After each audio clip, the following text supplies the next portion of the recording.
Welcome to Lucid Horizon. This is a program by Idea TV, a weekly program dealing with critical issues of international nature, as well as their implications on the Iranian problems. In this program, we have a new participant, Professor Hooshang Abadian, whom I'm going to introduce and ask her to say a very short bio about herself, her work in the past, and how her expertise is related to the topic of our today's conversation, which is perspectives to liberation. Dr. Abadian, please say hello to our audience and say a 2-minute short bio about yourself. Thank you, Professor Kangarlu, for inviting me to be here in this conversation. It's really an honor to be with both of you. I'm really looking forward to this engagement. I have, my training is originally in international development. So I have several graduate degrees from Harvard University. I have both a master's degree in anthropology, cultural anthropology, as well as a master's in public administration with a focus on economic development from the Kennedy School, and a PhD in political economy and government. So the way that I came to the topic we're going to be discussing today is that I wrote my doctorate, my PhD on Native American communities in the US and Canada. So First Nations communities, looking at poverty and why the larger question was why certain communities are stuck in cycles of poverty and violence. And as I've explored it overseas, but I wanted to look at it closer to home in the US and Canada. And I discovered that the historical traumas, when I went into the communities and researched, I discovered that the historical traumas were continuing to interfere with economic and political development. So I got very interested in what trauma is. And even though I didn't have a background in psychology at the time, I started to look at this issue of how trauma, both at the individual level, but when trauma continues over generations, it can become embedded in culture and transmitted. Some of the dysfunctions become institutionalized and transmitted over generations as well. And so the outcomes are deleterious. They're negative, both for economic development as well as for political development, for democracy formation. So that's how I got interested in trauma as a subject matter. And as part of that, I think what we've discussed that you were interested in, I mean, trauma has multiple repercussions and implications for people and for communities. One of which is that when people are traumatized or have experienced trauma, it erodes trust in themselves, trust in other people, trust in authority structures, institutions. And so this mistrust is actually one of the obstacles to democracy. You know, you have to trust. You have to trust one another to be able to engage economically, but also you have to trust the authority structures to be able to engage democratically. So, and you've got to trust the political system. You got to believe in public good, and all sorts of civic values that are eroded when we have a traumatized community. And as part of that, part of the implications of trauma on the individual level is one of the concepts you and I have discussed before is this concept of learned helplessness that you wanted to bring to the awareness of the audience here. Well, thank you very much for that very comprehensive introduction and your background. We also, in this program, we have Professor Hooshang Amirahmadi from Rutgers University, distinguished professor from Rutgers University, with a very decorated and long history of teaching political science and actually practicing political science. He's been very active in the US-Iran relationship, and he's been in communication with various administrations in this country. And I would like to welcome Dr. Professor Amirahmadi to the show, and you can say a greeting to our audience. I think your microphone is muted. Okay. Thank you, Professor Kangarlu, for that kind introduction. And I say hi to Hooshang, Dr. Abadian. And as I was listening to her, I have to say that our background is almost 99% similar in education. I have also a doctorate in international development from Cornell University. I have written extensively on political economy. The last book of mine is The Political Economy of Iran Under the Qajar. And I, of course, my practice is development. And I take a very particular perspective on development, which is a bit different from from what Dr. Abadian brings to this field, and that makes me very interested in her discussion because I am always looking for a complement to what I know, and I'm sure I will be enriched by her take on development and particularly the issue of the role of trauma in development process, and in fact, maybe in under development process. Yes. Okay, as opposed to development process. But I also believe that that in the course of a change, nations at times become traumatized. That very change is sometimes a bit traumatic in many ways. Change is traumatic. It's not something normal. It's not like a linear process. It has the ups and downs and below. So I think I think it is important that we understand what it is that we are talking about in terms of like how do we change countries. I think I take the perspective that development is part of what we used to call or do call nation building. That nations that really haven't really become nations or are nations that are not developed. Development is a major dimension of nation building. Well, I'm glad you used the magic word, Professor Amirahmadi. You used the word complementary. You said your expertise in political science and economic development is complementary to that of Professor Dr. Abadian's. So today I want to look at the problem of development and the nations who, I mean, first of all, I don't understand why should nations who are walking in the path of development, why should they be traumatized? What's the role of trauma in development?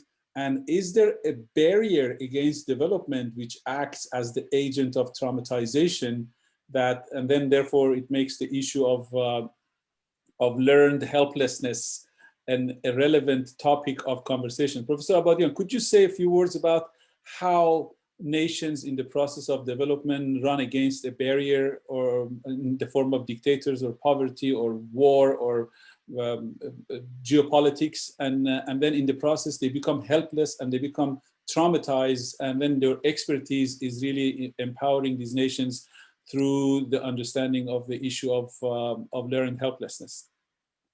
I was really exploring nations and communities that came out of a history of colonization. So they had historical traumas already, they'd experienced it. And I saw how those histories carry through to the present day. And so really I was looking at societies that had already experienced traumas that had not been metabolized. We can talk about trauma as almost like nutrients that need to be, emotions that need to be metabolized, that are not metabolized properly.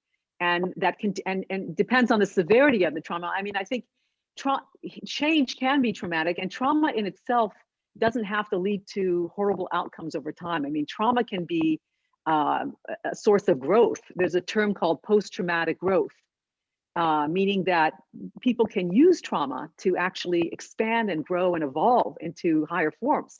So trauma in itself is not necessarily, something. It's a fact of life.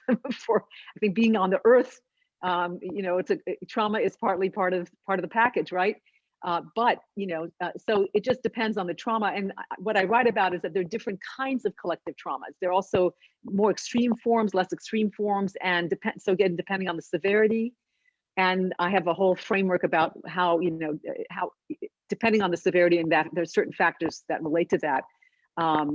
The more severe forms that continue over generations, that disrupt various very important institutions like child rearing or spiritual, values, healing capacity, that these very extreme forms of collective trauma then can continue to reverberate in the society. So it's not all trauma, right? There are even different kinds of traumas to a collective. I'm talking about collective trauma. So trauma to groups and large groups. So the kinds I studied, so for example, the tribal communities in the US and Canada, indigenous communities in general, were subjected to multiple generations of trauma that continued, that destroyed their way of life. So the changes were huge. And also the policies that were implemented, for example, residential boarding schools in the case of tribal communities, where they were by force, their children were taken away and put into residential boarding schools where they were Christianized. But in many of these schools, they were also, many of the kids experienced abuse. They were separated from family. They were shamed for their culture. Anyway, there's a lot of, systematic abuse, so that over several generations of these schools, the family started to deteriorate. The spiritual traditions started to deteriorate. Children were punished for speaking their native language. So there's a lot of trauma that reverberated and still continues to reverberate in those communities, and injustices that still continue. So anyway, the communities I studied were, histories of deep colonization that are continuing that are continuing. So it's not like development has its own traumas because there's change, is what I think Professor Amirahmadi was saying. But I'm not talking about that level of trauma. I'm talking about really deep, long-term changes that took place in some of these communities. So those communities I was observing had, one of the concepts, I don't know if you've discussed with other panelists around economic development. I remember hearing one of your esteemed colleagues talk about development, and he was talking about the factors of production, basically human capital and physical capital. I don't think in that conversation he talked about social capital, which is a very important, I think, having worked with Bob Putnam at Harvard or learned from him, he coined that term social capital. And he in his study with Italy, he wrote a book called, I think it was called Making Democracy Work. And it compared basically Southern and Northern Italy. So basically the same country, but different parts of the country. And he described how the North grew better, had higher economic growth, and also stronger democratic institutions as compared to the South. And he connected it to social capital, the existence of networks of relationships that exist, associational ties, as well as civic values. And the reason I'm bringing this up now is because trauma actually erodes social capital. It destroys the trust and the civic values that we have. We stop trusting each other when we're traumatized. We stop trusting authority structures. The civic values erode, and we don't gather together in healthy associational groups anymore in the same way. So, that's, anyway, that's how I've argued. Neo-institutional theory and social capital theory are ways I've argued to economists and to political scientists about the importance of trauma and why collective trauma is important to look at. Professor I don't know if I answered your question. Sure, yes, absolutely, beautifully. Yeah. It's actually, I'm going back to that issue of complementarity of your expertise and Professor Amirahmadi's expertise. So Professor Amirahmadi, Dr. Abadian is telling us about a particular type of trauma, which basically has roots in history. And this kind of trauma, she believes that, and her actual research shows that it erodes social capital, a term that I would like to expand on to see how social capital can be converted to other forms of wealth in a society. So your work is different. You have done trauma the way that in a more limited historical sense, the way nations are traumatized and how this kind of trauma can really block their nation's path to development, and primarily bringing democracy to countries. You've done a lot of work in in reconciliation between the United States and Iran. And your philosophy in doing that is that through relationship with the West and primarily with the United States, nations can develop. And no nation has ever been able to develop without direct communication or direct formal relationship with the United States. Could you say a few words about that and how that complements Dr. Abadian's expertise?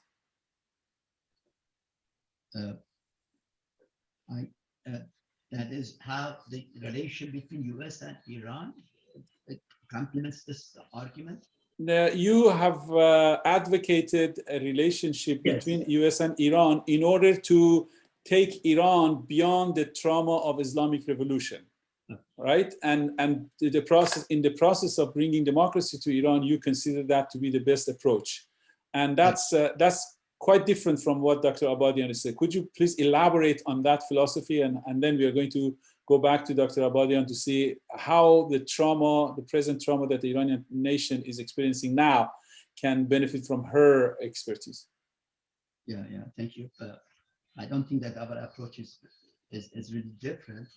There are two different dimensions of that same issue. I think Professor Abadian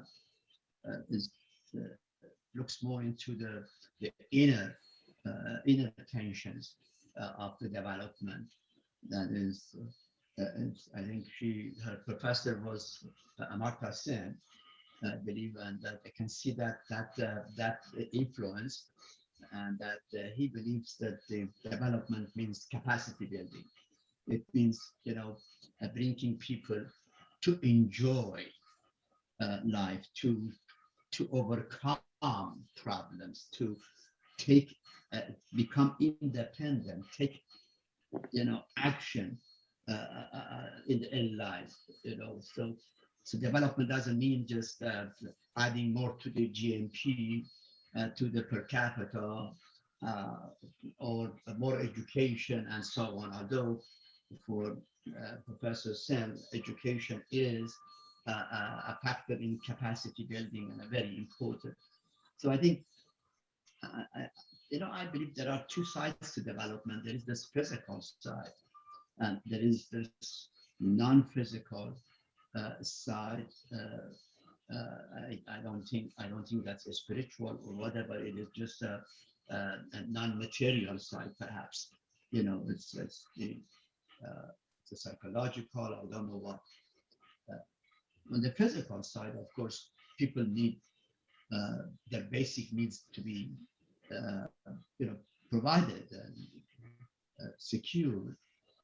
If you don't have food on your table, if you don't have, a house to live in, if you don't have a good health system to take care of you, you obviously become traumatized, using Professor Abadian's term. Traumatized, to become traumatized, there are so many things that could happen to you to become, a little bit different from what an ordinary people, if there is an ordinary people, could become. So again, so you need certain level of physical development, and I also have to say that that I always keep saying to myself, to my students, to my colleagues, that every society that you look into is a society, whether we like it or not, whether we are Marxist or not, we are left or not, it's a class society. It's a society of different groups or classes of people. There are the poor people, there are the middle class, there are the upper class, and they are traumatized differently. They are traumatized by different factors. That is, there are different, I don't know if a billionaire is traumatized in the same way that a poor person is, and that the chance of his traumatization is the same as the one that is in the lower end of the society. So, a poor person could be easily traumatized by the fact that, he can think like in the afternoon, what he's going to do for his kid or his wife or the family, as opposed to the billionaire who is perhaps traumatized by making more money, who had to kill the competitor. So people are, but the bottom line, I think in development process, you need to have certain minimum level of physical development. Your basic needs to have to be secure. And those basic needs, again, is different from different classes of society. For a poor person, for a middle, the basic needs is your food, your work, your house, your education, your health, those minimums. And then for the middle class, that is, democracy, freedom, human rights, and you name it. I mean, that's what the middle class is about, because middle class usually has that basic common. For the rich person, none of this is an issue. Neither democracy is an issue, because they are free in a society that the class society, the upper class is always free, almost always. Okay, and their problem is how to accumulate more, how to make more money, how to save their capital, how to secure whatever they have gained, and how to use that, perhaps for those who are benevolent, to make the society better. So you believe that the precondition for social development is actually economic development and enrichment of countries, teach them the capabilities of creating wealth. And once wealth is created, then the nations have gone beyond certain level of trauma, and then social development can be the natural consequence of economic development. Dr. Abadian, you have a more historic perspective to this issue. You talk about the Indians and the Native Americans and the experience that you had in the reservations, and you had some experience with the Native Canadians, I assume, and you have been able to actually explore your ideas and your hypothesis about the empowerment by telling them that this degree of helplessness that you're experiencing is not an eventuality, and it's something that you've learned through historic means, and you can use that approach to empower them to go beyond that state of helplessness. Yeah, and I just want to say that these ideas are not, even though they came out of my work with Native communities in the US and Canada, they're applicable to some contexts in Africa and Asia, other places. It's not like it's just about the tribal communities, obviously. They were, the whole discussion of economic development, we could just spend the whole hour talking about that. I don't think we want to do that necessarily, but I just want to if I may correct Professor Amirahmadi, because trauma, we're using it very broadly here. And I don't think, we can't say everyone's traumatized even at the higher, trauma is really, let me just define it so that people can see. Trauma is experienced when you're feeling held captive in a situation where there's some kind of threat, some huge threat to your life, or something that you hold very dear. So, someone who you're saying is wealthy and is traumatized by, I don't know, competitive things, that's not trauma, that's stress. So we may all feel stress, but when stress becomes traumatic, it actually has physical repercussions as well as emotional repercussions. So I just want to make sure that we're not, using trauma very loosely, because it is actually very different. And I think your point is really well taken, that in Iran, the economic pressures on people itself can be traumatic, and poverty and the violence or the levels of uncertainty that are being experienced feel threatening to life for a lot of people, I would imagine. I don't know what's going on in Iran as well as I should, and one would need to study, but those learned helplessness, I think maybe we should just introduce this to the audience, because we've talked about it before amongst us privately, but if I may just talk about this concept of learned helplessness. It's really originated with the work of Marty Seligman, this professor of psychology who's was well known for this concept that he coined, learned helplessness. And he worked with animals. He worked with dogs, and he ran experiments, for example, with 2 sets of dogs. And in one set of dogs, both sets of dogs were receiving moderate shocks. One group of these dogs could always avoid the moderate shocks by jumping over a barrier where they were confined. So they were actually confined to a space. They were held captive, as I said, and they were receiving shocks, like we can imagine as traumatic shocks. But they were able to jump over a barrier and escape these shocks. And you know, they had very little repercussions over time. But there was another group of dogs that he kept that were experiencing these same shocks, but they had no barrier they could escape. They no matter what they did, no matter however they tried to run away from the situation, they couldn't avoid it. They were definitely held captive, receiving shocks. And that set of dogs, as a result, had actually physical, chemical reactions to the experience, as well as what he coined learned helplessness. And the reason why he coined that term is eventually he removed that second group of dogs and put them in the same position as the first group, where they could escape the shocks. But because these dogs had been habituated and socialized into believing they could never escape, even though they had an escape group, they didn't escape. They would just continue to be shocked and would huddle in a corner, for example. So that's what he termed learned helplessness. That we even, and so he applied it to human beings and said, even as human beings, now trauma has multiple, people react differently to traumas, but this is one reaction, is to learn that you can't escape it. And therefore, even sometimes when there's a solution, you don't escape it, even if there's a solution, because you've learned helplessness. So that's what that term implies. So is that correct to say that inaction is a consequence of learned helplessness? It can be. You know, sometimes stillness is a good thing, but right. but I think inaction, as in apathy or hopelessness, or you know, just not acting in the world, not feeling like it'll make a difference if you act in the world. That can be definitely a reaction to trauma.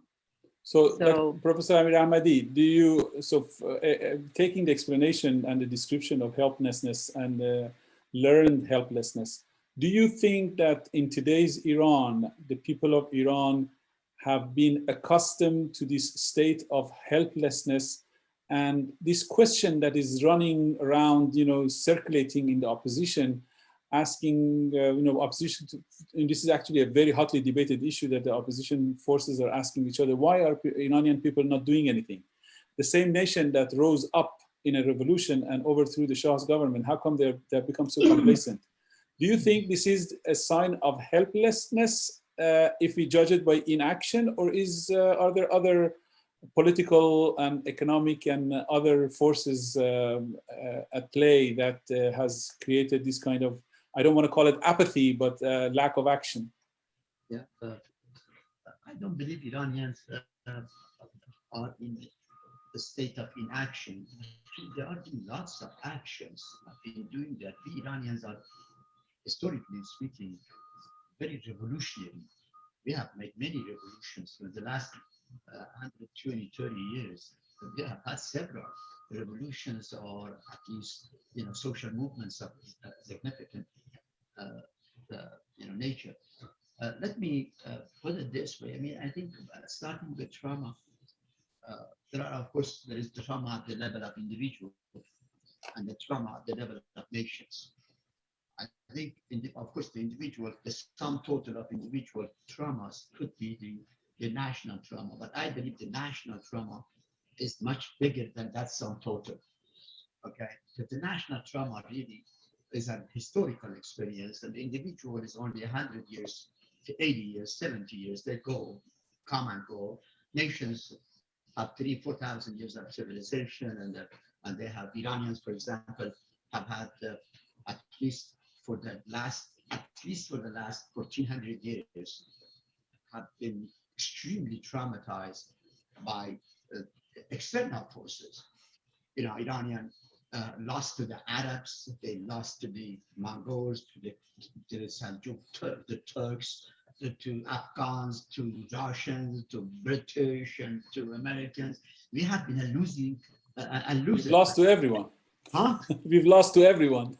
That's right. We were a loser. We have been a loser country for 140 years.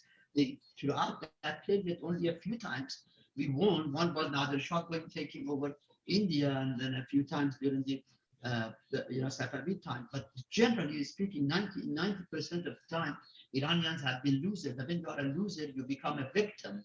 You are victimized. And when you are victimized, you become traumatized. But in this time, as a nation, you become traumatized. Because individual people, yes, they were traumatized when the Arabs took over, but they are done. They're finished. Those traumatized people don't exist.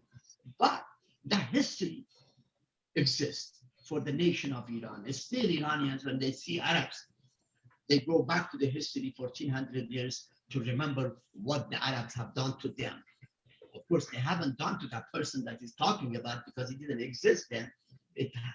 They did to someone that of his or her brother or sister 1400 years ago. But that is the national trauma I'm talking about. That national trauma really has significant impact on the capacity of people to develop, to become active, to become proactive, to take action, to become innovative, inventive, and so on. They gradually, the helplessness, hopelessness, and all kinds of stuff develops. But one of the biggest secrets of Iran is that despite all this losses and despite all of this trauma over the centuries, it has had a tremendous staying power. I always, people tell me Iran had lost. I say, yes, Iran had lost, and I know that. But you tell me, where are the winners? Where are the winners? They have gone. Where is Sparta? Sparta, those 300, the movie 300. The guy comes and says, we 300, defeated an army of 10,000, Persians. And I said, okay, right. But where are the Spartans today? They don't exist. But the Persians are here. So I think what I'm saying is that Iranians have a way of learning from their history and, in fact, coping with trauma in a different way than they have been. And I think Iranians, even today, at the same time that they are traumatized, but at the same time, they have not given up. That's the point. Like on the US-Iran relation, you spoke, you asked, I've been there for 35 years trying to mend this relationship. That's been very tough. I mean, I can see, throughout this period, my experience was very interesting. I saw a nation that both wanted to bend relations, but at the same time was frightened by it.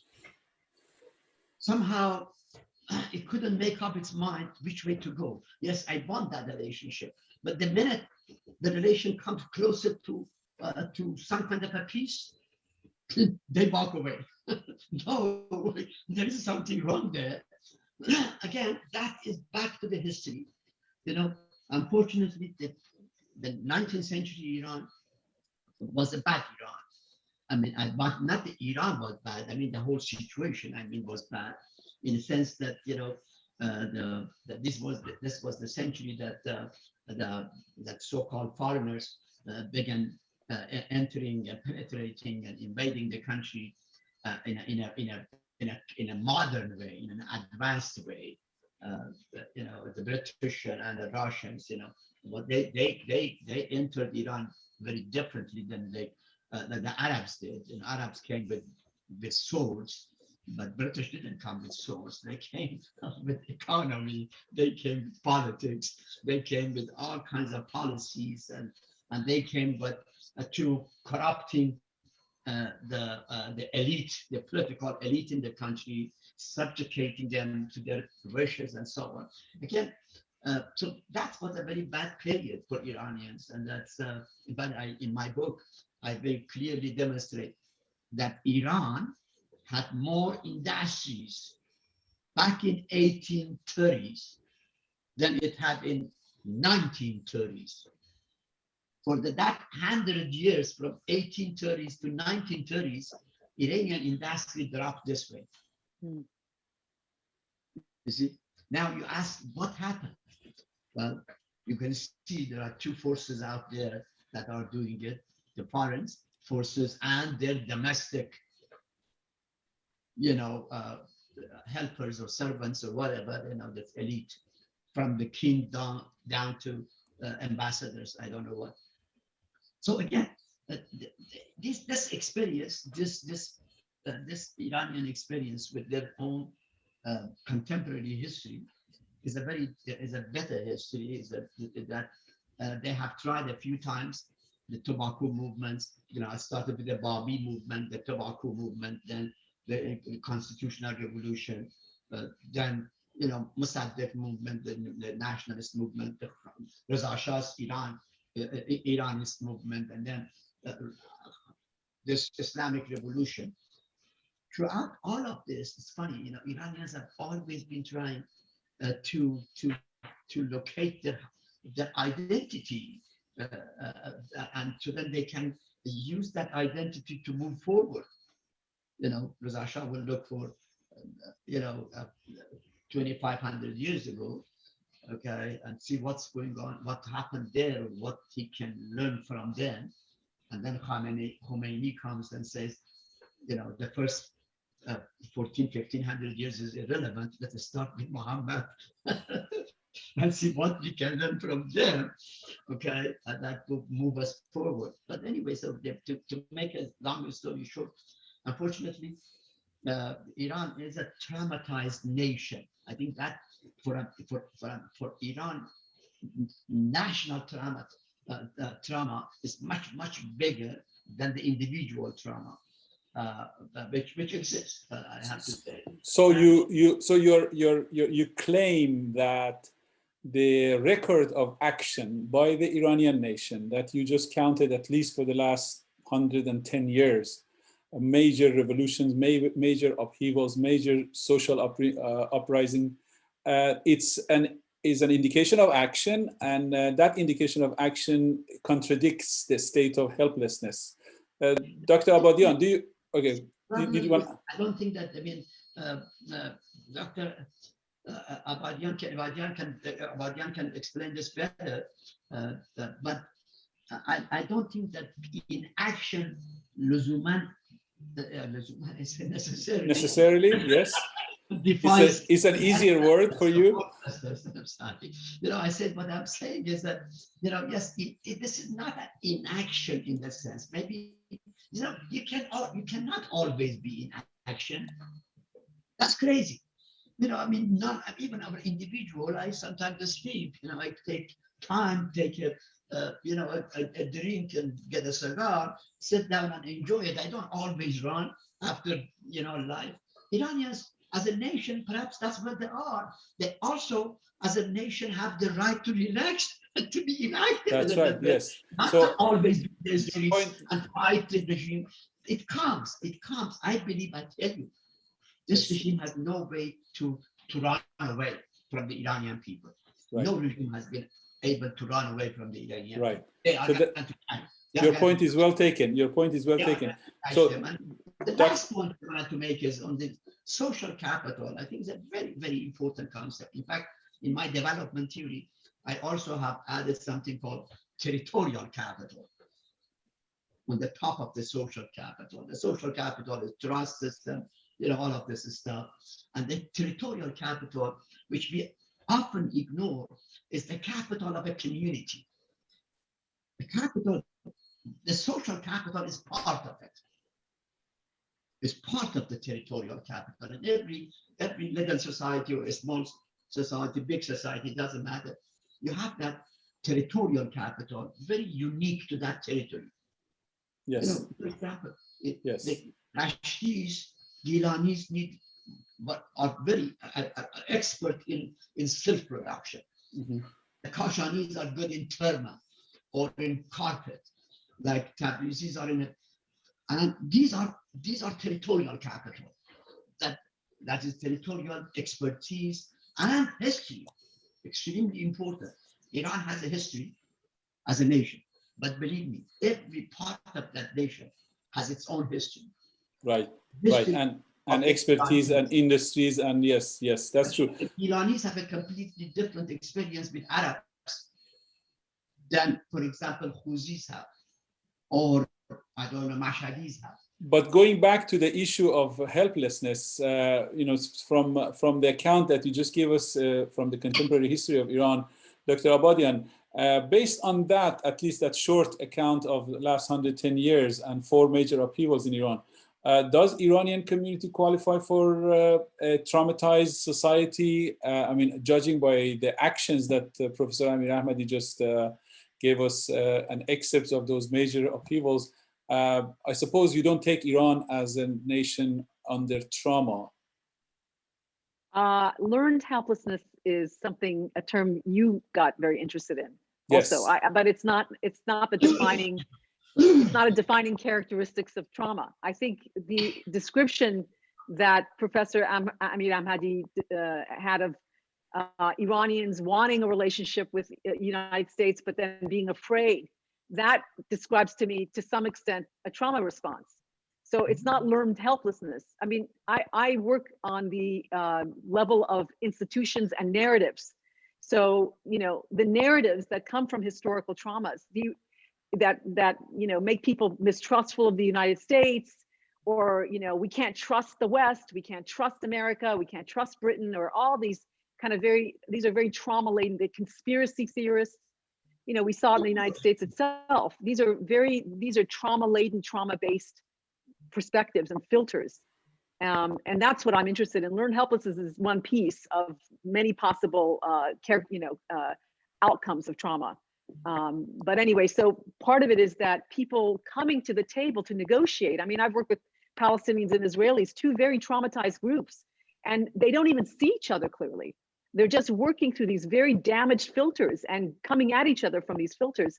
So they can't even hear what the other has to say. They don't trust each other, and I think Iran also, is part of its diplomacy has to consider these sorts of implications, the trauma implications, so that one could actually work through them, build, trust in a different way, bring the elephant into the room. I mean, people aren't talking about these issues.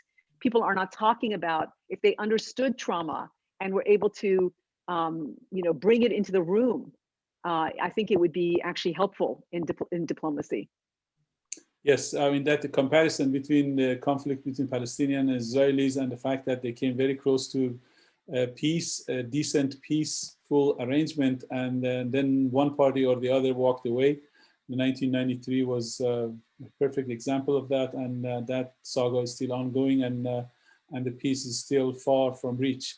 And but back to Iran's problem, so you don't see the distrust between the Iranian government, the Islamic Republic, and the United States necessarily as a source of conflict, because Dr. Amirahmadi had some experience of bringing the 2 governments together, and then at the last minute they walked away. And Professor Amirahmadi believes that this walking away from a peaceful arrangement is a distrust of the other side, or is it an addiction to the state of helplessness and the familiar conditions under which they have been living for a long time?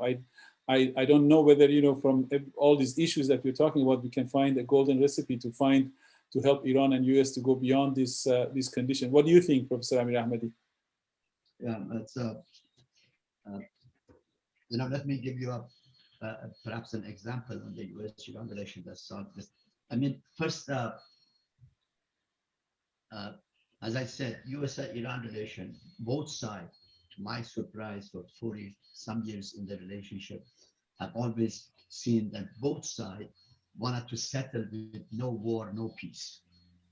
I mean, any time we went to the side of the peace, someone walks away, and when we go to the side of war, they still walk away. No war, no peace for them is the best option on the table, and they have all of the players in this relationship have tried to maintain, to keep that the status quo. And the second issue I wanted to say is that the US-Iran relation, just like many distrustful relationships, is locked up in a what I call a spiral conflict. But a spiral conflict, I mean a conflict that conflict that no matter what you do, it piles up. Let me give you one example. A few American generals once approached me and said, Dr. Amirahmadi, why don't you go and talk to the Iranian generals and have us meet, and we can make an agreement which is called the Incident at Sea Agreement, meaning that the two armies, let's say, in the Persian Gulf, will not accidentally get involved in a war. Americans were very much interested in having that agreement with Iran. And I thought that's a great idea. In fact, that was also an agreement that the United States had with Russia and a few other countries. It's called Incident at Sea Agreement. So I took the idea to Iran, and I convinced some of the Iranian generals that that's a good idea. They said, okay, we will take this idea to the higher up and see what happens. It went all the way to Khamenei. Okay, and then you know what Khamenei's response was? Very interesting. He said, they have sent us a message saying that they want this Incident at Sea Agreement so that we don't incidentally or accidentally get into a war. That's the trick that Americans are playing us. That's dishonest. You know what they wanted to do that? They wanted to do it because they wanted to keep their mind off the war in the Persian Gulf, so that they can sanction us more and more. You see what I'm saying? Indeed, I knew for a fact that Americans were honest and sincere, that they didn't want a war with Iran and the Persian Gulf. But Khamenei took it a completely different way. This is just a trick.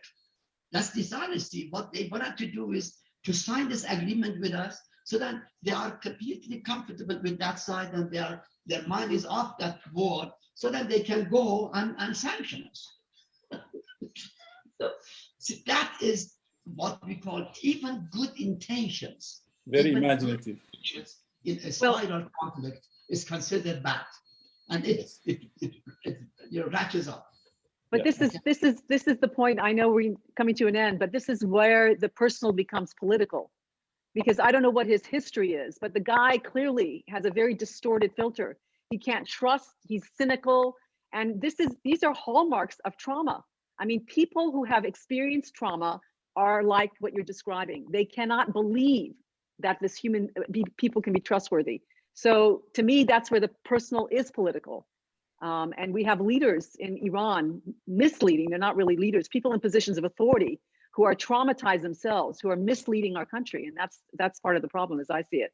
So as an expert, you are diagnosing Mr. Khamenei with a historic trauma that is really preventing him from making an amicable peace with the United States, or not even peace, amicable arrangement to prevent some incidents at sea. Exactly. Yes. I mean, people diagnosed Trump as well. I mean, trauma shows up in different ways.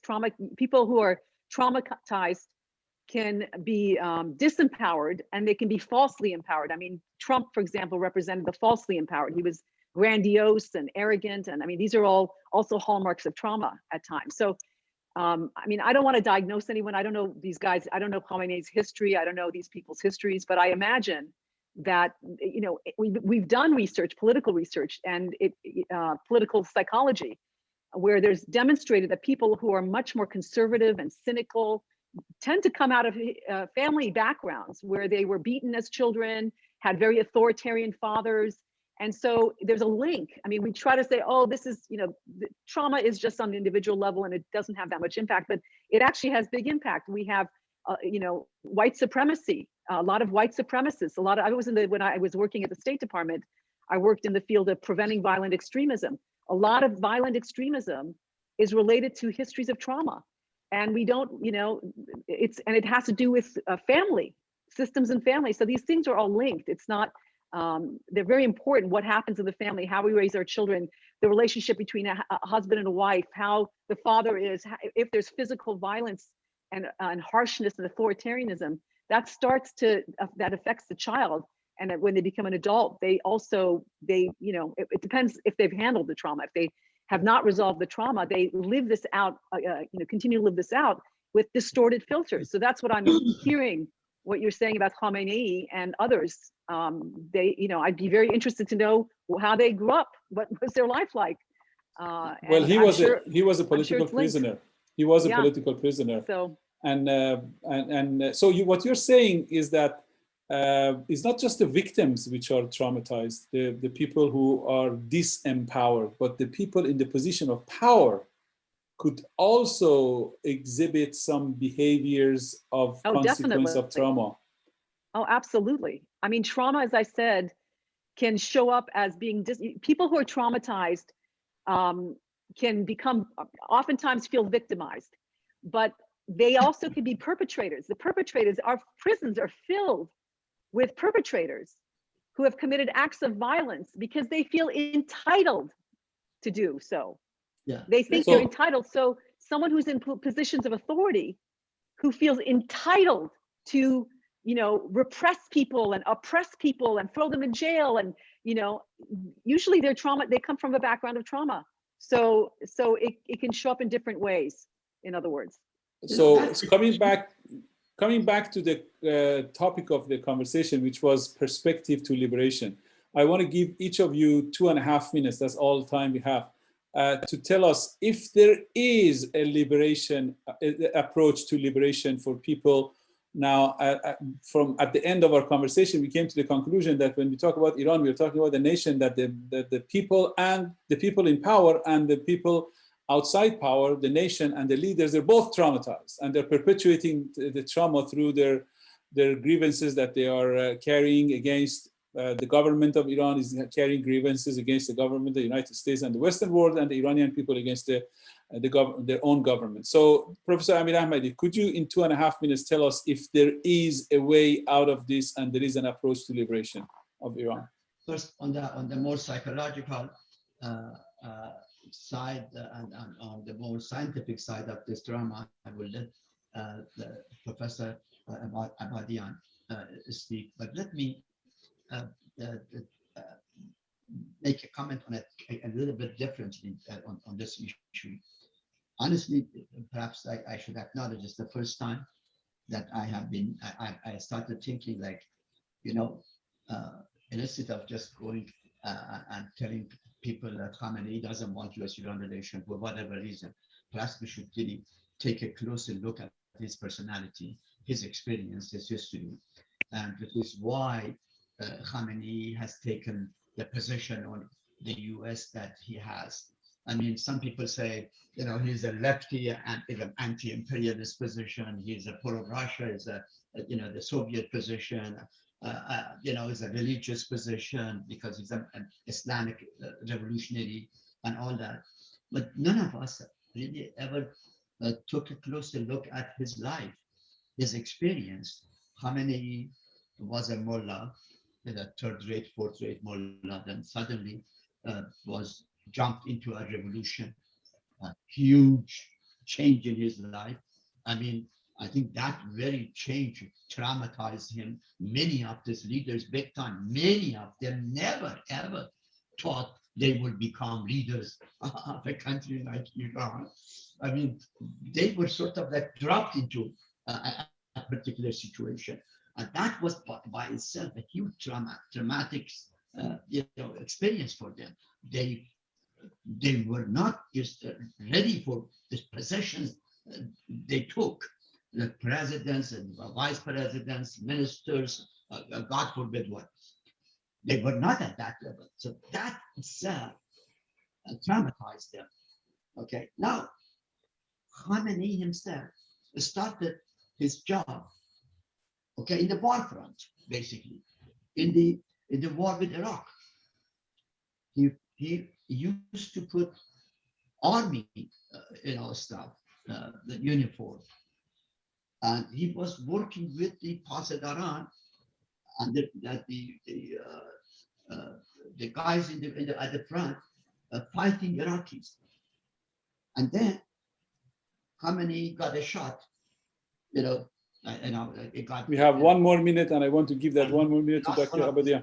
His hands, sort of like, we have 1 more minute, and I want to. No, that's what I'm saying is, if you look at Khamenei's experience, you will see that this man became traumatized in the course of the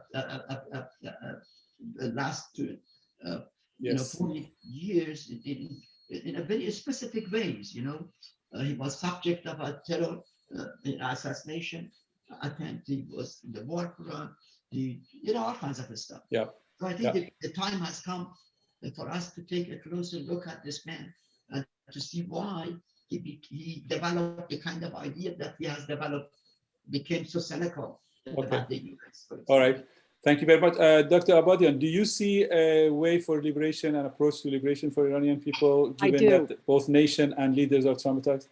I do, and it's going to be a subject of another conversation because it's a long talk, but I will just say one sentence, that I know that all Iranian people, whether they're in positions of authority or they're feeling helpless, who are lower class, they all want the same thing. They want political and economic sovereignty. And in order to have economic and political sovereignty, it's personal sovereignty is required. They have to become free of these traumatic responses and filters. They have to see clearly what's possible. And that's what needs to happen. We need to have personal sovereignty as part of economic and political sovereignty. So that's what I argue for. And we can have another discussion about what that means. And you believe that there is a way of gaining personal sovereignty before you gain economic and political sovereignty? Alongside it, yes. That's a fascinating concept, and it's fascinating. That would make the material for a fascinating conversation that we're going to have next week. And with that, I thank you both very much for participating in this very thought-provoking debate and conversation between the three of us. And once again, thank you, and hope to see you here next time to continue this conversation. Thank you both. Thank you.